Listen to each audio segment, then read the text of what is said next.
முதல் வந்து நான் மரம் நட ஆரம்பிச்சது வந்து 2007 தான் ஆரம்பித்தேன். அதுலேருந்து இன்னி வரைக்கும் மரம் நட்டுட்ருக்கேன். அது வேறு ஒரு 5 வருஷம் கடந்து பார்த்தீங்கன்னா மரங்களோட பேசவே ஆரம்பித்தேன். கிட்டத்தட்ட பார்த்தீங்கன்னா என்கிட்ட ஒரு 50-60 வகையான மரம் இருக்குது. இது டிம்பர் வேல்யூ மரம்னு பார்த்தீங்கன்னா மககனி இருக்குது, வேங்க இருக்குது, செம்மரம் இருக்குது, படாக்கு இருக்குது, மகிழ் இருக்குது, மஞ்சள் கடம்பு இருக்குது. முக்கியமான இது தேக்கு. இந்த 5 ஏக்கரில் பார்த்தீங்கன்னா கிட்டத்தட்ட ஒரு 1500க்கு மேலே டிம்பர் மரம் இருக்குது. இன்னும் 10 வருஷம் கழிச்சு இதனுடைய மதிப்பீடு பார்த்தீங்கன்னா 5 கோடி ரூபாய் சொல்கிறாங்க. இடைவெளி பார்த்தீங்கன்னா சில இடத்துல 30 அடி இருக்கும், சில இடத்துல 20 அடி இருக்கும், சில இடத்துல 15 அடி இருக்கும். ஆனால் 10க்கு 10 எந்த இடத்துலையுமே மரம் இருக்காது.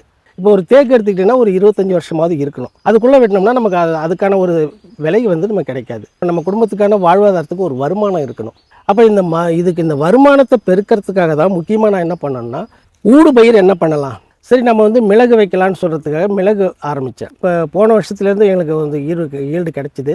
ஒரு காஞ்ச மிளகு பார்த்திங்கன்னா ஒரு 5 கிலோ 6 கிலோ கிடச்சி. இந்த வருஷம் ஒரு 10 கிலோவுக்கு மேலே கிடைக்கிறதுக்கு வாய்ப்பு இருக்குது. இப்போ இதில் பார்த்திங்கன்னா